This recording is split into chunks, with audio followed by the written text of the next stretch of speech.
Karibu mpendwa msikilizaji katika kipindi cha tafakari ya Injili ya siku. Leo Jumatatu, juma la 30, kipindi cha kawaida cha mwaka C wa kanisa. Masomo ya leo. Somo la kwanza linatoka katika waraka wa Mtume Paulo kwa Warumi, sura ya 8 aya ya 12 hadi ya 17. Somo la Injili lilivyoandikwa na Mtakatifu Luka, sura ya 13 aya ya 10 hadi ya 17. Karibu tusikilize Injili. Somo la Injili lilivyoandikwa na Luka, sura ya 13 aya ya 10 hadi ya 17.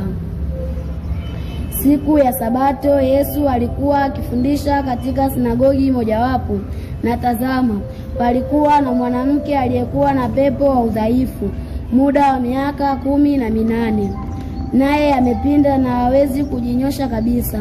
Yesu alipomwona alimuita, akamwambia, "Mama, umefunguliwa katika udhaifu wako."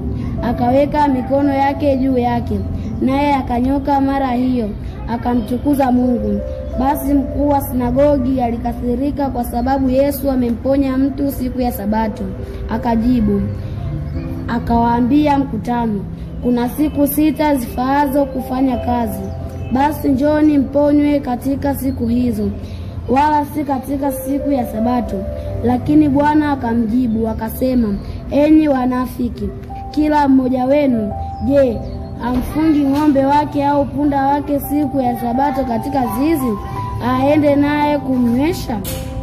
Na huyu mwanamke aliye wa uzao wa Ibrahimu, ambaye shetani amemfunga miaka 18 hii, haikupasa afunguliwe kifungo hiki siku ya Sabato?" Aliposema haya, wakatahayari wote walioshindana naye. Mkutano wote wakafurahi kwa sababu ya mambo matukufu yaliyotendwa na yeye. Neno la Bwana. Sifa kwako, Kristo. Ndugu zangu wapendwa, karibuni kutafakari pamoja Injili ya leo, tukijifunza kuwa na huruma na upendo kwa wenzetu. Katika Injili tunaona Yesu amemponya mwanamke siku ya Sabato na kupelekea mkuu wa sinagogi kukasirika.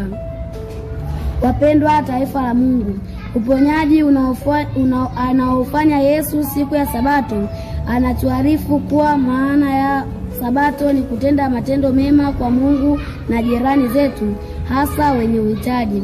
Maisha yetu kama Wakristo ni lazima yadhihirike katika matendo mema kwetu wenyewe na kwa wenzetu. Katika kumponya mwanamke siku ya Sabato, Yesu anaonyesha umuhimu wa huruma na upendo. Juu ya sheria, pia anatufundisha kwamba sheria zitumike ili kuboresha maisha ya watu. Sheria za Mungu zinapaswa zitumike kwa njia ya upendo na huruma. Ndugu waamini, basi tumuombe Mungu ili aweze kutujalia kuwa watu wenye upendo na huruma. Pia tuweze kujua kuwa ni muhimu kuweka watu kwanza katika mambo ya kiroho na maisha ya kila siku.